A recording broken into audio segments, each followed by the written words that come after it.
Hello दोस्तों, आज के इस वीडियो में हम 2025 के यूपी बोर्ड के प्रीवियस ईयर क्वेश्चन को जो 2025 में बच्चों ने दिया था सामाजिक विज्ञान 825 सीटी को हल करने वाले हैं।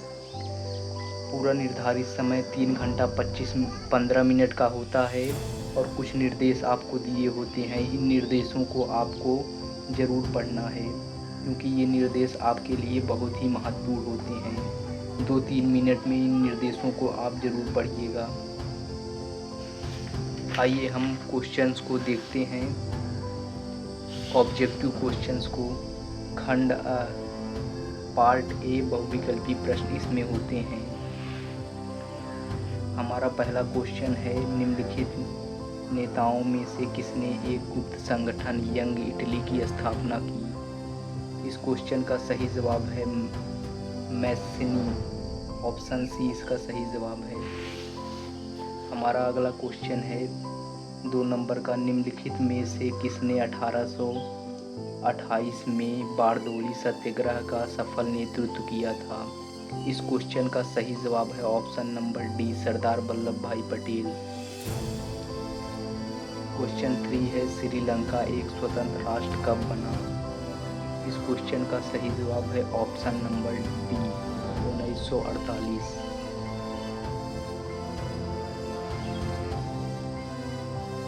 हमारा चौथा क्वेश्चन है, निम्नलिखित में से कौन सी एक संघात्मक शासन प्रणाली की विशेषता नहीं है? इस क्वेश्चन का सही जवाब है शक्तियों का विकेंद्रीकरण। हमारा पांचवा क्वेश्चन है, नारी शक्ति अधिनियम महिला आरक्षण अधिनियम कब पारित किया गया? इस क्वेश्चन का सही जवाब है ऑप्शन नंबर ए, 2023। हमारा 6 नंबर का क्वेश्चन है, निम्नलिखित में से कौन सा राजनीतिक दल सांस्कृतिक राष्ट्रवाद की अवधारणा का समर्थन करता है? इस क्वेश्चन का सही जवाब है option number B, Bharatiya Janata party, जिसे हम बीजेपी भी कहते हैं। वर्तमान में किसकी सरकार है? बीजेपी की सरकार है। हमारा अगला क्वेश्चन है 7वें नंबर का, व्यक्ति की गरिमा और आज़ादी की संरक्षण के लिए सबसे उपयुक्त व्यवस्था कौन सी है? तो आप सभी इस क्वेश्चन का आंसर तो जानते ही होंगे, लोकतंत्र। लोकतंत्र एक ऐसी व्यवस्था है जिसमें सबको समान अधिकार मिलता है।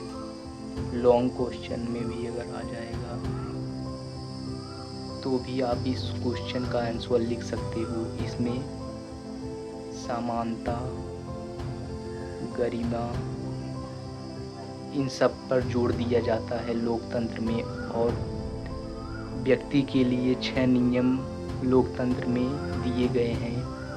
कहीं भी बसने का अधिकार, आप बनाकर भी क्वेश्चन को लॉन्ग आंसर को लिख सकते हैं क्योंकि कभी कभार पूछता है कि लोकतंत्र किसे कहते हैं, तो आप लिख सकते हैं।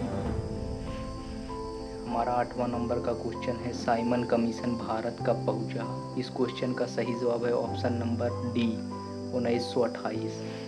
हमारा 9 नंबर का क्वेश्चन है, भारतीय वाणिज्य एवं उद्योग परिसंघ, जिसे फिक्की कहते हैं, की स्थापना कब हुई?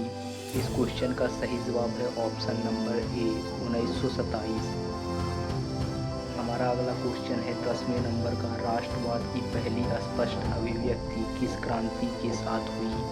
इस क्वेश्चन का सही जवाब है ऑप्शन नंबर बी, भारतीय फ्रांसीसी क्रांति।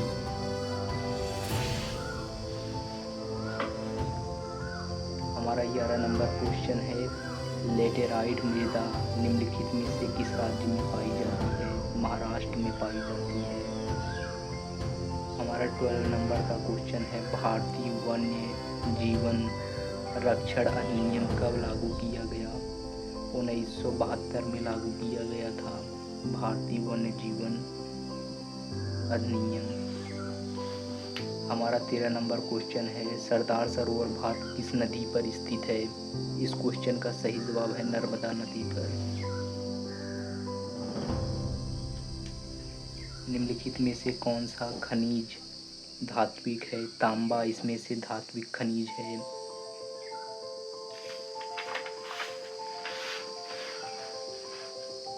हमारा 15 नंबर क्वेश्चन है, निम्नलिखित में से कौन सा परंपरागत ऊर्जा का स्रोत है। इस क्वेश्चन का सही जवाब है प्राकृतिक गैस, क्योंकि सौर ऊर्जा और पवन ऊर्जा और वाणिज्यिक ऊर्जा, आणविक ऊर्जा, ये सब गैर परंपरागत के स्रोत हैं। हमारा 16 नंबर क्वेश्चन है, यूएनडीपी द्वारा प्रकाशित मानव विकास रिपोर्ट किस मापदंड पर का प्रयोग किया जाता है। मतलब यूएनडीपी मानव विकास रिपोर्ट को मापने के लिए किन मापकों का उपयोग करता है। तो शैक्षिक स्तर भी इसमें होता है, प्रति व्यक्ति आय को भी देखता है यूएनडीपी, स्वास्थ्य स्थिति, लोगों की कितने स्वस्थ होते हैं देश में, ये स्थिति भी देखता है। इसलिए हमारा ऑप्शन डी इनमें से सभी सही होगा। हमारा 17 नंबर क्वेश्चन है, निम्नलिखित में से कौन सी गतिविधि प्राथमिक क्षेत्र के अंतर्गत आती है। तो प्राथमिक क्षेत्र कृषि से संबंधित होता है, आप इसे याद रखिएगा। प्राथमिक क्षेत्र कृषि से संबंधित होता है। आप इसमें से आप देखिए कृषि से कौन सा संबंधित है। ईंट बनाना कृषि से संबंधित है? नहीं। और सूत काटना कृषि से संबंधित है? नहीं। मत्स्यन सॉरी दोस्तों, जो प्राकृतिक, हमारा प्राथमिक क्षेत्र प्रकृति से संबंधित होता है, इसलिए मत्स्य को पालना एक प्राकृतिक उद्योग है। इसलिए हमारा क्वेश्चन सी मत्स्य सही होगा। इसे कृषि क्षेत्रक भी कहते हैं, याद रखना आप लोग। प्राथमिक क्षेत्रक को कृषि क्षेत्रक और द्वितीयक क्षेत्रक को उद्योग क्षेत्रक भी कहते हैं, या विनिर्माण क्षेत्रक। हमारा 18 नंबर क्वेश्चन है, रोजगार में निम्नलिखित में से आर्थिकी के किस क्षेत्रक की सर्वाधिक हिस्सेदारी है। इस क्वेश्चन का सही जवाब है ऑप्शन नंबर बी प्राथमिक। देखिए इससे रिलेटेड क्वेश्चन से ये भी पूछ दिया, इसलिए आप थोड़ा ध्यान रखिएगा। ऊपर कभी कभी मिलते जुलते क्वेश्चन से भी पूछ देता है, लॉन्ग आंसर कभी कभी इससे भी पूछ देता है। यदि आपसे पूछता लॉन्ग आंसर में यूएनडीपी द्वारा प्रकाशित मानव विकास रिपोर्ट किस मापदंड से संबंधित है, तो आप इन तीनों हेडिंग को मिलाकर लिख सकते थे। एक इसको आपको पूरे के पूरे फुल नंबर दिए जाते, फिर भी आप बस इन तीनों हेडिंग को मिलाकर लिखते। अगर एक इसको। आइए अगले क्वेश्चन को देखते हैं। विश्व व्यापार संगठन के सदस्यों की संख्या कितनी है। तो 164 पूरे के पूरे सदस्य हैं, 164। हमारा 20 नंबर का क्वेश्चन है, निम्नलिखित में कौन ऋण के औपचारिक स्रोत में सम्मिलित है।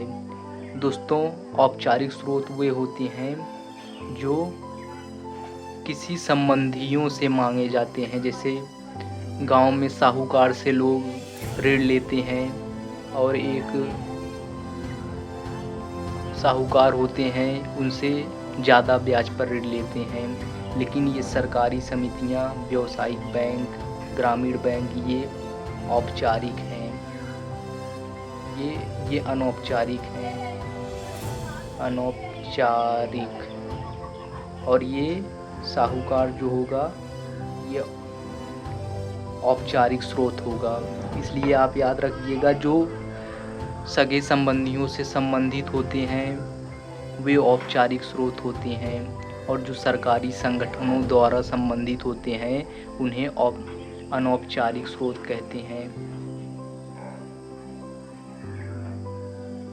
उन्हें औपचारिक स्रोत कहते हैं, सॉरी दोस्तों। आइए अब खंड ब वर्णात्मक प्रश्न को देखते हैं। हमारा पहला क्वेश्चन है, यूरोप में राष्ट्रवाद के विकास में संस्कृति के योगदान को उदाहरण सहित स्पष्ट कीजिए। तो दोस्तों, इसमें 2 क्वेश्चन होते हैं। इसमें पूरे के पूरे 4 नंबर मिलते हैं। 4 क्वेश्चन जो प्रथम होते हैं वर्णात्मक वन में 4 क्वेश्चन होते हैं, लेकिन अथवा करके आपको 8 क्वेश्चन मिलते हैं। जैसे आप ये करिए चाहे ये करिए, दोनों में से चाहे जो करिए, पूरे के पूरे आपको नंबर मिलेंगे। और आप ये भी ध्यान रखिएगा, जैसे राजनीतिक दल का क्या अर्थ है। राजनीतिक दलों के किन्हीं 3 कार्यों को लिखिए। मतलब राजनीतिक दल का आपको 1 नंबर मिल रहा है और 3 कार्यों के आपको 3 नंबर मिल रहे हैं। इसलिए आपको किसी भी पॉइंट को ज़्यादा बढ़ा चढ़ा के नहीं लिखना है, क्योंकि इसके लिए भी 1 नंबर मिल रहा है, तो इसको ज़्यादा लिखने से कोई फ़ायदा है नहीं, उतना ही अंक निर्धारित है। इसलिए आपको 2-3 लाइन में इसको लिखना है और इसको थोड़ा बढ़ा चढ़ा के नीचे के जो 3 कार्य हैं उनको लिख देना है। 1 पेज में आपका पूरा आंसर कंप्लीट करना है, क्योंकि 1 पेज में सफिशिएंट होता है। हर जो बच्चा जो एग्ज़ाम में अच्छे मार्क्स लाता है, एक ही पेज ज़्यादा करके वो वर्णात्मक 1 को लिखता है। और वर्णात्मक 2 में जो वर्णात्मक 2 आएगा उसमें आपको 2 पेज या 2.5 पेज लिखने होते हैं। 2 पेज या 2.5 पेज आप लिखोगे तो आपको पूरे के पूरे नंबर मिलेंगे। हमारा दूसरा क्वेश्चन है सत्याग्रह से आप क्या समझते हैं। महात्मा गांधी द्वारा प्रारंभ में चलाए गए 3 सत्याग्रह का आंदोलन का उल्लेख कीजिएगा। अथवा में है लोकतंत्र में सत्ता की साझेदारी क्यों जरूरी है। दोस्तों, आप इसे कॉपी से देख के या किताब से कहीं से भी, किताब में इन सभी प्रश्नों के उत्तर आपको NCERT वाली बुक खरीदनी है। आपको उसमें ज़रूर इन सब के उत्तर आपको मिल जाएंगे। इसलिए आप उनमें से देख के लिख लीजिएगा। और आपको पढ़ाई भी NCERT बुक से ही करनी है, क्योंकि अधिकतर क्वेश्चन यूपी बोर्ड में NCERT से ही मिलते हैं। इसलिए आप NCERT बुक को ही चुनिएगा अपने अध्ययन के लिए।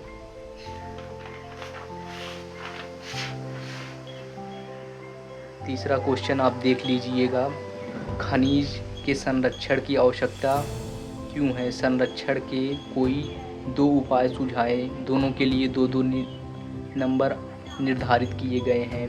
खनिज के संरक्षण की आवश्यकता को बताने के लिए 2 नंबर और उसके उपाय को बताने के लिए 2 नंबर। आपको यहाँ भी ध्यान रखना है, नंबर के हिसाब से आपको क्वेश्चन को लिखना है। हुगली नदी तट पर पटसन उद्योग स्थित होने के किन्हीं 4 कारणों की विवेचना कीजिए।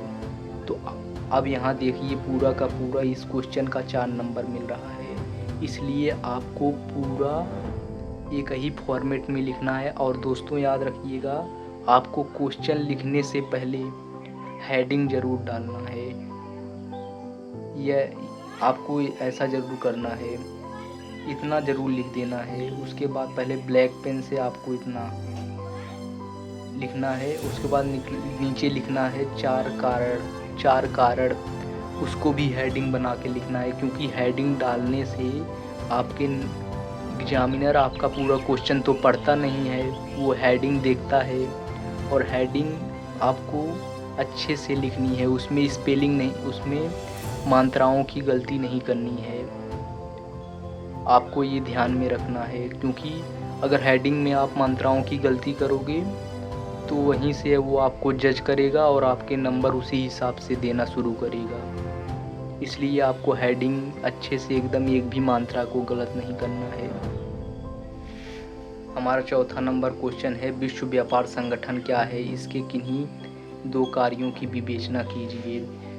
बाजार में उपभोक्ता का शोषण कैसे होता है, किन्हीं 4 बिंदुओं पर प्रकाश डालिए। दोस्तों, वर्णात्मक 1 में यही 4 क्वेश्चन थे।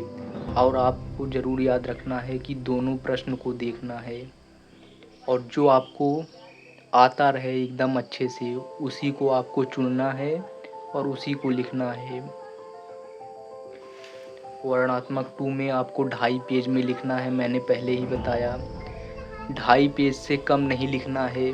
और यदि क्वेश्चन और बढ़ा चढ़ा के भी नहीं लिखना है। यदि 2 पेज में आ रहे हैं तब 2 पेज में भी आप लिख सकते हैं। ऐसा नहीं है कि 2 पेज में आप नहीं लिख सकते।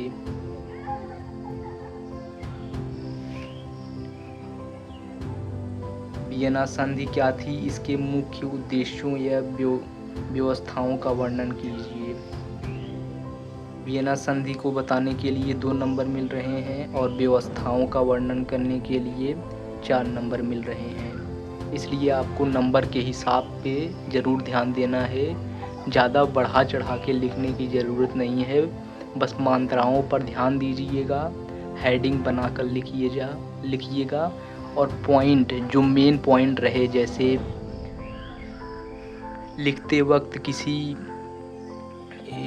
जैसे आ गया वियना संधि, जैसे मेटरनिक नाम जरूर आएगा वियना संधि में। मेटरनिक को आपको हाईलाइट करते हुए चलना है। आपको बस ब्लैक पेन से नीचे अंडरलाइन करना है और कुछ नहीं। बस मेन वर्ड पर करोगे तो एग्ज़ामिनर सिर्फ यही देखता है। मैंने भी जब अपना बोर्ड एग्ज़ाम दिया था ना, ये चीज़ें की थी मैंने, और मेरे सामाजिक विज्ञान में 90% नंबर आए थे। इसलिए आपको भी हाईलाइट ज़रूर करना है। राष्ट्रवाद क्या है? भारत में राष्ट्रवाद या सामूहिक अपनेपन के भाव का उदय किस प्रकार हुआ? इस क्वेश्चन राष्ट्रवाद क्या है, इसके लिए 2 अंक निर्धारित हैं और 4 अंक इसके निर्धारित हैं। 6 नंबर क्वेश्चन आप देख लीजिएगा। भारत में महिलाओं के राजनीतिक प्रतिनिधित्व की स्थिति क्या है? इसमें सुधार के लिए क्या प्रयास किए गए? अथवा में भी आप देख लीजिए, सामाजिक विविधताओं में सामंजस्य स्थापित करने की दृष्टि से लोकतंत्र सबसे अच्छा शासन व्यवस्था है, विवेचना कीजिए। इसके लिए 6 नंबर निर्धारित हैं, लेकिन इसके लिए 3-3 नंबर हैं, क्योंकि इतने यहाँ तक जो है आपके 3 नंबर और यहाँ से लेकर यहाँ तक 3 नंबर। और आप दोस्तों, आपको क्वेश्चन याद करने की ज़रूरत नहीं है, रटने की ज़रूरत तो बिल्कुल नहीं है, क्योंकि रटने से आप नहीं लिख सकते। बस आप पॉइंट याद रखिएगा और उस पर बना के क्वेश्चन लिखने की कोशिश कीजिएगा, क्योंकि बना कर लिखने से आप लिख सकते हैं सही से। 7वें नंबर का क्वेश्चन है, भूमि निम्नीकरण से क्या अभिप्राय है? इसके लिए उत्तरदायी किन्हीं 4 कारणों की विवेचना कीजिए। इसके लिए 2 नंबर निर्धारित हैं भूमि निम्नीकरण से परिभाषा के लिए, और उत्तरदायी 4 कारण अगर आप लिखेंगे तो 4 नंबर निर्धारित है। इसलिए आपको सिर्फ एक ही पॉइंट में नहीं लिखना है, आपको दोनों पॉइंट में करते हुए ज़रूर लिखना है। पहले आप इस भूमि निम्नीकरण हेडिंग डालिएगा, उसके बाद 4 कारणों का उल्लेख कीजिएगा, ठीक है। और आप अथवा में भी यदि आप क्वेश्चन को देखते हुए चलिएगा, यदि क्वेश्चन आपको आए अथवा में तो भी आप लिख सकते हैं। जैसे भारत की अर्थव्यवस्था में कृषि का क्या महत्व है? इसके विभिन्न प्रकारों की विवेचना कीजिए। इसके लिए अर्थव्यवस्था में कृषि का महत्व बताने के लिए 2 नंबर है, इसलिए आपको इसको ज़्यादा नहीं लिखना है। 4 नंबर जिसके लिए निर्धारित हैं, इसको ज़्यादा लिखना है। कम से कम 7 लाइन में आपको कृषि की अर्थव्यवस्था में कृषि का महत्व बताना है, और 3 लाइन में एक हेडिंग लिखते हुए चलनी है 4 कारणों की विवेचना करने के लिए। एक हेडिंग डालिए, उसमें 3 लाइन लिखिए, एक हेडिंग डालिए, उसमें 3 लाइन, और साफ सुथरा लिखने की कोशिश कीजिएगा दोस्तों, उसमें कट पिट मत करिएगा। एक हेडिंग लिखने के बाद 1 लाइन छोड़िएगा, फिर एक हेडिंग लिखने के बाद 1 लाइन। ऐसा करेंगे तो आपके लिए बहुत ही नंबर बढ़ने के चांस रहते हैं, क्योंकि कट पिट जो करता है एग्ज़ामिनर का दिमाग उसी समय ख़राब हो जाता है और आपका नंबर उसी समय कट जाता है।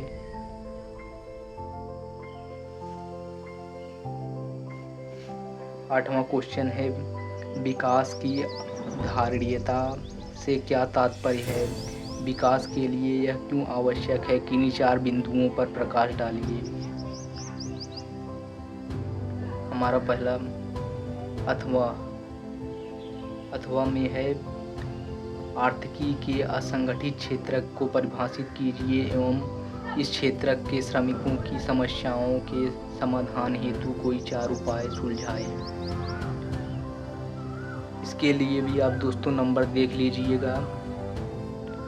इसके लिए नंबर निर्धारित आप ज़रूर करिएगा। हेडिंग बना के, पहला पॉइंट तो हेडिंग बना के लिखिएगा और दूसरे पॉइंट में याद रखिएगा साफ सुथरा लिखना है और तीसरे में याद रखिएगा आपको लाइन छोड़कर लिखना है और वर्ड दूर दूर लिखना है। कितनी भी रेटिंग आपकी ख़राब हो लेकिन आपको याद रखना है शब्दों में थोड़ी गैप ज़रूर रखना है। ये सब मेन पॉइंट हैं सामाजिक विज्ञान में नंबर बढ़ाने के लिए। बस इतनी बातों का आप ध्यान दीजिएगा। और हाँ, एक पॉइंट और है कि आप हेडिंग डाल के ज़रूर लिखिएगा। हेडिंग डाल, ये बहुत ही इम्पोर्टेंट है। और 5वीं चीज़, स्पेलिंग में हेडिंग में गलती नहीं होनी चाहिए और ब्लैक पेन से हेडिंग डालनी है। आपको अंडरलाइन ज़रूर करना है। बस आपको एक पेन आती है थोड़ी मोटी, जिसकी ये निब जो है थोड़ी मोटी होनी चाहिए। बस आप उससे हेडिंग डालिए, एक अंडरलाइन नीचे खींचिए, बस आप लिखना शुरू करिए। ब्लू पेन से लिखना है। ऐसा करेंगे तो पक्का आपके 90+ नंबर कहीं नहीं गए हैं यदि आप इन 6 पॉइंट का ध्यान रखते हैं।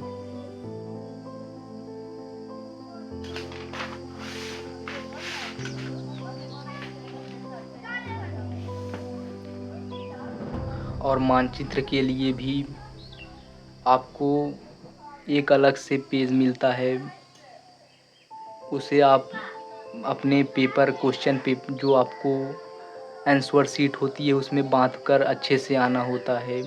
और आप ऐसे नहीं कि कैसे कहीं भी बांध कर चले आएँ, उसके बीच में आपको रखना है। उसके बाद नीचे से, जैसे नीचे से फोल्ड करके आंसर शीट के एकदम अंदर आपको कर देना है ताकि वो गिरे ना। नहीं तो खिंचाव जब होता है तो आंसर शीट गिरने का डर होता है। इसलिए आप आंसर जो मानचित्र वाला कार्य होगा उसको आप फोल्ड करके अंदर रखेंगे। इसमें 2 होते हैं, एक होता है 9A और 9B, मानचित्र से संबंधित होते हैं दोनों। निम्नलिखित स्थानों को भारत के दिए गए रेखा मानचित्र में चिन्हों द्वारा नाम सहित दर्शाना होता है। दोस्तों आप कॉपी में भी 9A डालकर लिखिएगा। और यदि आपको दर्शाना होगा, जैसे जो मानचित्र मिलेगा उसमें आप लिखिएगा 9A और 1 नंबर ऐसे डाल करके सीधा आपको आंसर लिखना है। जैसे वह स्थान जहां पूर्ण स्वराज्य का प्रस्ताव पारित हुआ। और जैसे दूसरे क्वेश्चन में आया, वह स्थान जहां सूती मिल श्रमिकों ने सत्याग्रह किया। आपको बस इसका हेडिंग, बस इसका एक शब्द में आंसर देना है। इतना लिख के आप आंसर लिखेंगे। 9B, दिए गए भारत के रेखा मानचित्र में निम्नलिखित को दर्शाएं। ऑप्शन क्वेश्चन 1, असम की राजधानी आपको तो पता होगी, दिसपुर है इसकी।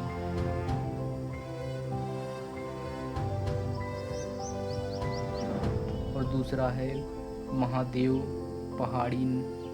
पहाड़ियाँ नाम सहित आपको चिन्ह में दर्शानी है। दोस्तों इतना ज़रूर याद रखिएगा, 9A 9B और ऐसा डाल के लिखेंगे तो क्वेश्चन का भी एग्ज़ामिनर को पता चलेगा कि आपने किस क्वेश्चन का आंसर दिया है। नहीं तो आप 9B डाल देंगे और यहाँ कुछ नहीं लिखेंगे कि कौन सा क्वेश्चन है, तो उससे कैसे पता चलेगा और आपका नंबर कटने की संभावना होती है। 5वां है नरोरा परमाणु ऊर्जा केंद्र, नाम सहित चिन्ह द्वारा दर्शाना है। तो आप कोई भी परमाणु ऊर्जा केंद्र दर्शा सकते हैं। जैसे आप एक दर्शा दीजिएगा नरोरा उत्तर प्रदेश में पड़ता है। तो आप उत्तर प्रदेश के कहीं भी, जैसे उत्तर प्रदेश का नक्शा ऐसे रहेगा, आप कहीं भी ऐसे दर्शा देंगे, बस लगना उत्तर प्रदेश में, ये नहीं कि मध्य प्रदेश में दर्शा दिए, तो आपको नंबर नहीं मिलेगा। उत्तर प्रदेश में कहीं भी कर दोगे तो वो नंबर दे देगा। बस आपको अंदाज़ा होना चाहिए कि कौन से राज्य में पड़ता है, जैसे नरोरा या कोई भी चीज़, जैसे गोदावरी कौन से राज्य से निकलती है, किस राज्य से संबंधित है, बस इतना पता रहेगा तो आप उस राज्य में भी लगा देंगे तो आपको पूरे के पूरे नंबर मिलने वाले हैं। तो धन्यवाद दोस्तों, मिलते हैं अगले वीडियो में।